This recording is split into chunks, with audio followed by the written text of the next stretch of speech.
നിയന്ത്രണം വിട്ടോ എന്ന ചോദ്യത്തിന് നിയന്ത്രണം വിട്ടു എന്ന കാര്യത്തിൽ ഒരു സംശയവുമില്ല. നമ്മൾ തന്നെ മീറ്റ് ഡീറ്റെയിൽസിൽ സംസാരിച്ചിട്ടുണ്ട്. ഈ സമരാഗ്നി യാത്ര മുന്നോട്ട് പോകുമ്പോൾ ഏതൊക്കെ ഘട്ടത്തിലാകും കെ സുധാകരൻ വിവാദമുണ്ടാക്കുക, അത് പരിഹരിക്കാൻ വി ഡി സതീശൻ ഇറങ്ങേണ്ടി വരുമോ, നമ്മൾ നേരത്തെയും ചർച്ച ചെയ്തിട്ടുള്ളതാണ്. ഇതിപ്പോൾ ഒന്ന് രണ്ട് തവണയായി പരസ്യമായി തന്നെ നേരത്തെ മൈക്കിനുള്ള പിടിവലി, പിന്നീട് ഇംഗ്ലീഷിലുള്ള ചോദ്യത്തിന് സഹായിക്കാതെ മാറി നിന്നുള്ള വി ഡി സതീശൻ്റെ പ്രതിഷേധം, ഇതൊക്കെ നമ്മൾ കണ്ടതാണ്.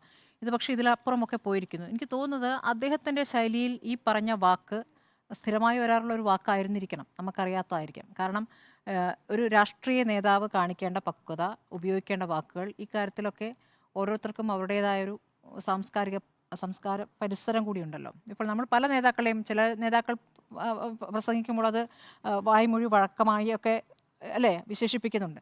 എങ്ങനെ പോയാലും അത് ഏത് നേതാക്കളായാലും അത് പാലിക്കേണ്ട ചില മാന്യതയും മര്യാദയൊക്കെ ഉണ്ട്. അപ്പോൾ ഇത് തിരഞ്ഞെടുപ്പ് കാലമായതുകൊണ്ട് രാഷ്ട്രീയ എതിരാളികൾ ഇത് ഉപയോഗിക്കുമെന്നുള്ളൊരു ബോധ്യം കൂടി ഉണ്ടാകേണ്ടിയിരുന്നു.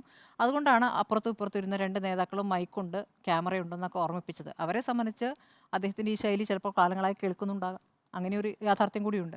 അപ്പോൾ ഈ രാഷ്ട്രീയ നേതാവ് നേരത്തെ പറഞ്ഞ പോലെ മുമ്പ് പിണറായി വിജയനെ എതിരെ പ്രസംഗിക്കുമ്പോൾ ആ വാക്ക് ഉപയോഗിച്ചല്ലോ, ഒരു മൃഗത്തിൻ്റെ വാക്ക് ഉപയോഗിക്കുക എന്നൊക്കെ പറയുന്നത് എത്ര ശത്രുതയുണ്ടെങ്കിൽ പോലും പ്രസംഗിക്കുമ്പോൾ നമ്മൾ ആ വിഷയത്തെ അല്ലെങ്കിൽ ഏതൊക്കെ കാര്യങ്ങൾ വിമർശിക്കാം, ആ വിമർശനം നടത്താം, അല്ലാതെ മോശം വാക്കുകൾ ഉപയോഗിച്ചിട്ടല്ലല്ലോ. ഇത് അദ്ദേഹത്തിൻ്റെ ശൈലിയാണെന്നാണ് ഞാൻ കരുതുന്നത്.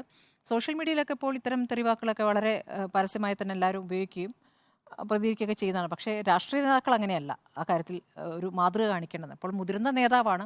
ഇനി അടുത്ത ഇലക്ഷൻ അദ്ദേഹം കണ്ണൂരിൽ നിൽക്കാൻ പോകുന്നു എന്ന് കേൾക്കുന്നു. അപ്പോൾ ഇത് ഒരു രോഗത്തിൻ്റെ ഭാഗമാണെന്നൊന്നും ഞാൻ കരുതുന്നില്ല കേട്ടോ.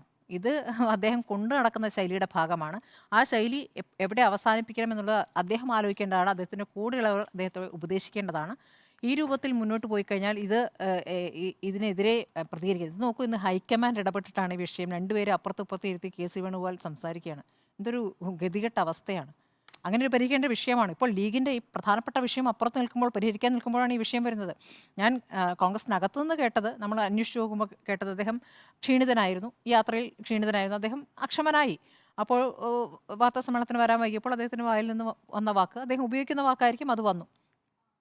അതൊരു വിഷയമായിരിക്കുന്നു. വിഷയം വി ഡി സതീശൻ വന്നപ്പോൾ അദ്ദേഹം ഉടനെ അത് ക്ഷമ ചോദിച്ചു. എനിക്കിങ്ങനെ ഒന്ന് പറ്റിപ്പോയി എന്ന് പറയുകയും വി ഡി സതീശൻ അതിന് ക്ഷമിച്ചു എന്ന് തോന്നുന്നു. പക്ഷേ പുറമേക്ക് ഈ വാക്ക് പോകുമ്പോൾ ആരാണ് അപമാനിതനാകുന്നത്? V D സതീശനാണ്. അദ്ദേഹത്തിനെ സംബന്ധിച്ച് പിന്നീട് ഒരുമിച്ചൊരു വാർത്താ സമ്മേളനം എങ്ങനെയാണ് സാധ്യമാവുക?